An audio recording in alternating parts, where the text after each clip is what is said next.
Hello. Hello. Hi, how are you? I am well. How old are you? Good. How old are you? I'm 23. All right. What do you got for me? I'm just curious. I hear you saying high value man, high value woman. What do you consider that to be? Well, it's a long definition, but in a nutshell, what do you consider a high value man? 6 points primarily.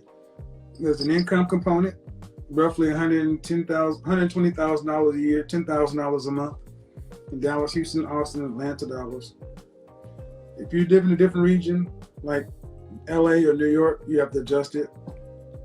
You have to make that money for at least 5 years. Approaching 3 will do it. High value men is also accepted by other high value men as being a part of their group, their society. They recognize as already a part or has the potential. High value man has a network of high value men and others. High value man has his entire life is LinkedIn level. It has visibility. So he doesn't just go by the title of saying I'm an entrepreneur. It means something like I'm the head of cardiology at Hopkins, something that people kind of know at a LinkedIn level. And lastly, this is no order of importance except for money. Money has to start there. If it doesn't exist, it can't be high value. Lastly, he is useful to others and the group. Now, this is by no means the only criteria, but it's the most universal. So you think that having money is one of the number one factors to being a high value man? Well, you can't be high value and homeless. Well, I'm not saying homeless, but I mean, as a person that grew up with a father that is considered to be a high value man, that makes... He may make a lot of money, that doesn't make him high value. Exactly, I just gave you 6 criteria, only one of which is money, and money has to be there. This is non-negotiable.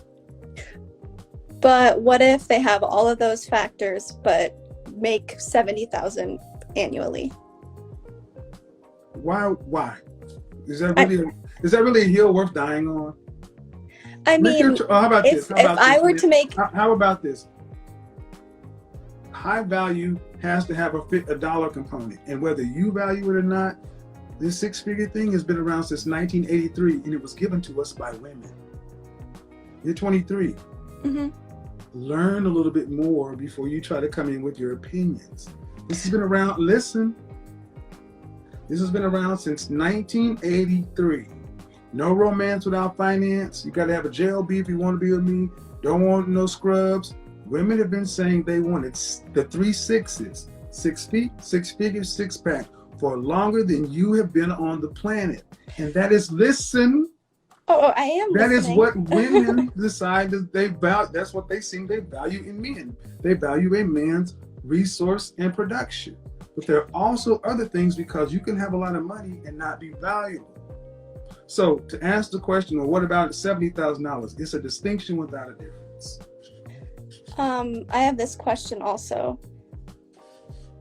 Typically, I mean, that image of a high value man making 6 figures was created in a capitalistic society. Do you live in the West? Where do you live? I live in Atlanta, but I grew up on the West Coast. Okay, well, welcome to the capitalistic world. We're in the capitalistic country. Do you personally think that that could change in the future? Not in your lifetime. I mean, okay, well, let me ask you, ma'am. Did you grow up middle class, upper middle class? What? Upper middle class. Would you like to have grown up in poverty? No, I don't think anybody. Well, would you rather switch it to go to live a life of a poor righteous teacher?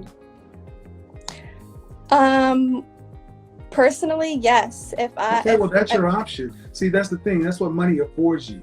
You grew up upper middle class, so you can sit back and think about philosophy of this and that. But when you're hungry and grew up in the projects like I did, where you didn't eat for days, we didn't have first world problems like many people. No, I understand. So understand something.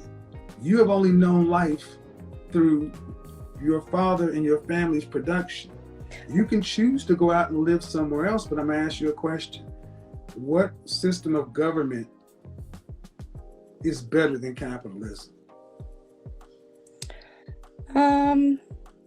Well, what would you say about Sweden or Norway, countries that are more of a socialist country? They're socialist as far as their politics, but they're capitalistic as far as their finance. Yes, but their emphasis is not on, it's rather on people rather than right. property. Like typically in our society. When I say it works very well, it works very well for small, extremely small places. But show me where you have that with hundreds of millions of people. Yeah, you are right. No. Yeah, makes sense. So I mean, I get that there's some people. High value is something that I didn't just look at the United States. I took across any time, any continent, and I said, where are the men who are ranked higher than other men? What were synonymous? And these things always came out. Because there's always going to be a ranking structure. What is your definition of a high value woman then? She's attractive and appealing. She has a comforting character. She's discerning and disciplined, liberating and loyal. She's enthusiastic and exuberant. So none of that has to do with how much she makes, though. Because your money matters not to us. Yeah, I guess. No, it doesn't. If so, then you should be able to show me women who make a lot of money who are below average looking with high value men. They're not. Women typically, a woman's currency is in her beauty, her womb, her cooperativeness, her submission. A man is in his resources, his ability to compete and produce. Michelle Obama, Ruth Bader Ginsburg, these are all extremely... Michelle Obama did not marry a bum. She married he was in law school. I mean... But okay, Michelle Obama did not marry a guy on the corner. Barack was in Columbia and Harvard, ma'am. I understand that. I'm not saying like a bum, a homeless man. I'm saying someone that makes $31,000 to $70,000 a year. Do you know about Barack Obama and why Michelle? Yes, he was a law student. You know exactly, and he was the president of the Law Review, and he had political aspirations. That's why she got with him, because that was a political marriage. Ruth Bader Ginsburg, ma'am. Sure. My question is this: you live in observable reality. It seems like you have an issue with money. Because I mean, personally, growing up with money, it can ruin people. Well, it can ruin a relationship. Here's what you can choose to do. You can choose to say, Mom and Dad, I don't want any inheritance, any insurance money. I want none of it. I'm going to give away all. Did you go to college? Yes. Did they pay for it? No. Okay. You can choose. Scholarship.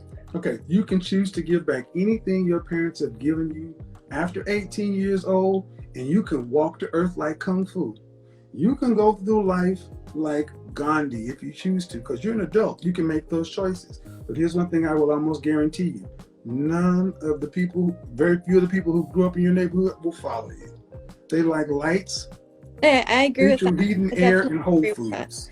The reason why I'm questioning this is because it's a first world problem, man. That's really what it is. No, it's a first world problem. Yeah, it is. My family didn't grow up with money. As I grew up, that's when we got more money. What do you mean your family didn't grow up with money? My dad, he made his own money as soon as we were all born. Like he didn't have anything, basically. That's why. Okay, so let me ask you. He made his money for his family because he didn't grow up with it. Yeah, he grew up with nothing. And then my mom married him when he had nothing. But when he had nothing, he made it, then he had a family. Did he make you guys live like he lived prior to the money? No, because in this capitalist society. But why didn't he do that? Because he's been inundated by the idea of capitalism. Listen what I'm asking. You said, why did he do your that father grew for up with his family? Nothing. Exactly. Your father grew up with nothing, right? And then he married your mother, and she married him when he had nothing. Mm-hmm. He made his money and provided for his family more than he had growing up. If nothing created your father, why didn't he give you and your siblings nothing to create somebody like him? Because he is a man that was inundated by a capitalistic society. Because he wanted you to have better than he did. Trust fund Becky. That was funny. It's true. Yeah. You admire your father for who he is, but he said, you know what? I knew what it was like to not have to do this. And as a man, I don't want to do that to my child. So you can sit here and make first world arguments with seems like nice lighting. You don't seem like you've missed many meals. Congratulations. And you got all your teeth. Your hair is nice. You have not missed any of this stuff. See, I think it's interesting that, you know, maybe it's a part of what we even consider white guilt. Enjoy your money. There are people who love it. Or get rid of it. Do whatever. You're 23. Where do you live? Outside of Atlanta. Are you with mom and dad, or you have your own place? I'm with them because I have a broken foot. Well, I'm sorry, I had a broken ankle. But after your foot's not broken, are you going to go to your own place? Yes, going to grad school. Who's paying for that? Myself. Good. See, and then from that point on, here's what you really have to do. I say follow the money. After grad school and everything else, you get to decide to reject capitalism and live whatever way you want to. It's your choice, but you have that choice. There are people on the other side of Atlanta who don't have that choice. Yeah, I'm very aware. There you go. My other question that I have. We got to wrap this up because I got more people to get to. Just what about these women that you're talking to where you're calling them 5s and 6? Like the last woman you were talking to is Hold on, I'm calling them 5. Oh, excuse me. I'm calling them what they are. And often when I ask a woman to rank themselves, so don't say I called them, I ask them to rank themselves. Be accurate, young lady. I guess. What did I ask that last lady? No. If you're gonna do you this, asked if she was aggressive. No. The last one, the only one that got a ranking was the woman who was in Kansas, and I asked her to rank herself. Mm-hmm.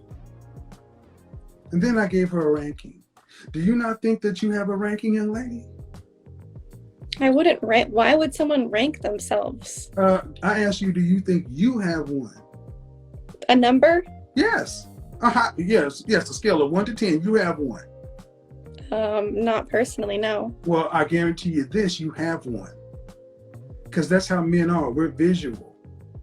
And I don't understand why you ladies think you can just remake men in your image. That's who we are. Men are visual. And women rank men based on productivity and resources. That seems to work out well for you guys. If not, why don't we all go back to cave and be hunter-gatherers? If all of this shit doesn't matter. It doesn't. Right. Then go wander the world like Kung Fu and put it into practice. But while you're sitting up with a broke foot and insurance, I think it's pretty rich with first world problems to say all this doesn't matter when you have options and most people don't. I understand that. All right. Have a good day. You too. I'm equal opportunity.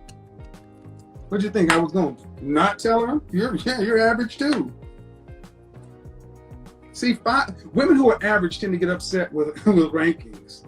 Well, I'm more than that. Oh, well, who said you weren't? But as far as physicality, you're average. Karen and Darren are going to come after me like a mother, right? Look, ladies, men rank. I guarantee you, if Brad, Lee, Ahmed, and Enrique and Keith could come out and tell you the truth and not fear cancel culture or complaint culture, if they could come out and say the truth without fear of retribution for losing their jobs or being kicked off campuses, you would hear men speaking more truth. Funny thing, I'll say this on the side.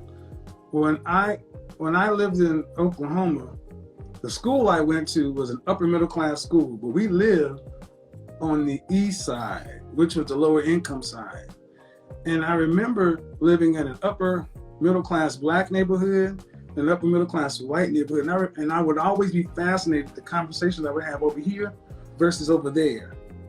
These people are arguing up, what did you cook for dinner? Oh, I don't like that.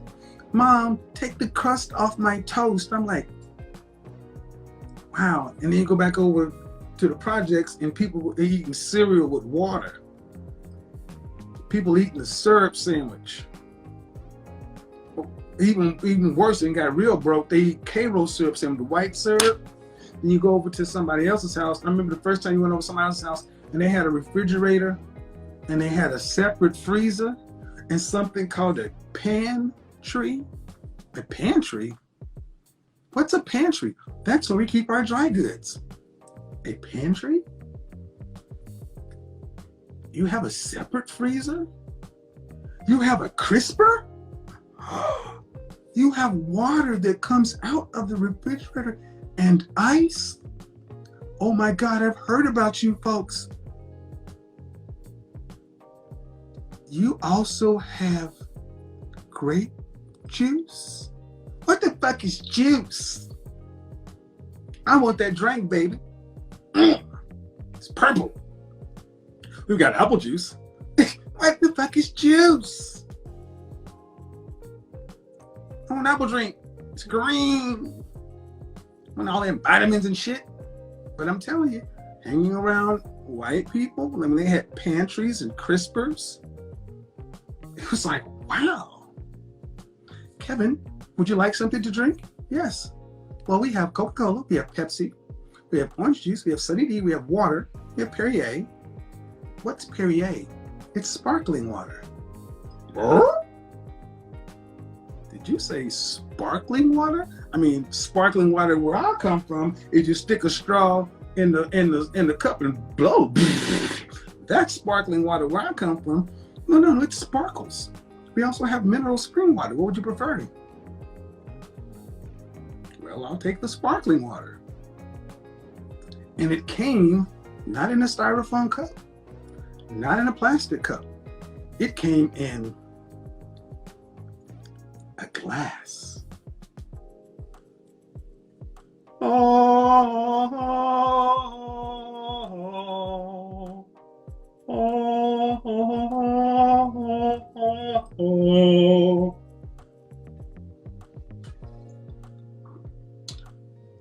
it was delicious. It sparkled. And when I realized that she served me sparkling water, and it wasn't glass, it was actually crystal.